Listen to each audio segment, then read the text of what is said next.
নিত্য প্রয়োজনীয় জিনিসের আকাশ ছোঁয়া দাম, 2G স্পেকট্রাম, আদর্শ আবাসন, কমনওয়েলথ গেমস কেলেঙ্কারি, এতগুলি কেলেঙ্কারি এবং মূল্যবৃদ্ধির কোপে পড়ে বেসামাল দ্বিতীয় ইউপিএ সরকার।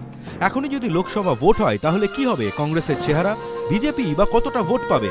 কংগ্রেসের নেতৃত্বে চলা দ্বিতীয় ইউপিএ সরকারের 2 বছর পূর্তিতেও সমীক্ষা করেছিলাম আমরা।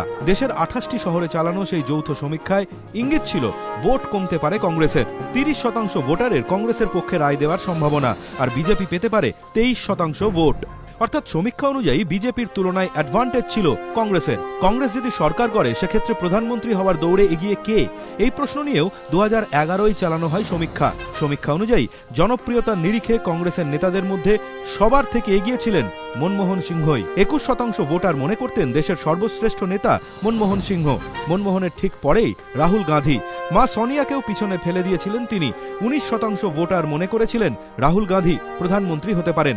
14% ভোটার সোনিয়া গান্ধীকে প্রধানমন্ত্রী হিসেবে দেখতে চেয়েছিলেন। মনমোহন, রাহুল, সোনিয়ার পরে ছিলেন কেন্দ্রীয় অর্থমন্ত্রী প্রণব মুখোপাধ্যায়। যদিও প্রণবকে প্রধানমন্ত্রী হিসেবে দেখতে চেয়েছিলেন মাত্র 1% ভোটার। বিজেপি যদি সরকার গড়ত সেক্ষেত্রে প্রধানমন্ত্রী হওয়ার দৌড়ে এগিয়েছিলেন গুজরাতের মুখ্যমন্ত্রী নরেন্দ্র মোদী।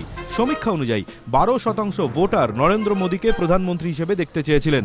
প্রধানমন্ত্রী হওয়ার দৌড়ে 5% মানুষের সমর্থন ছিল লালকৃষ্ণ আদবানির সঙ্গে। আদবানির পাশেই ছিলেন বিহারের মুখ্যমন্ত্রী নীতিশ কুমার। 5% ভোটার নীতিশ কুমারকে প্রধানমন্ত্রী হিসেবে দেখতে চেয়েছিলেন। সুষমা স্বরাজকে প্রধানমন্ত্রী হিসেবে দেখতে চেয়েছিলেন মাত্র 2% ভোটার।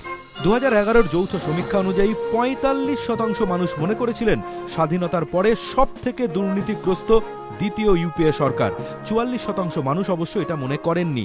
2G স্পেকট্রাম কাণ্ডের জন্য প্রধানমন্ত্রীকে সমানভাবে দায়ী করেছিলেন 56% মানুষ। উল্টো মত দিয়েছিলেন মাত্র 32% মানুষ। 2011-র সমীক্ষা অনুযায়ী 61% মানুষ মনে করেছিলেন আন্না হাজারের পথে আন্দোলন দেশকে দুর্নীতিমুক্ত করতে সাহায্য করবে। এবিপি আনন্দ।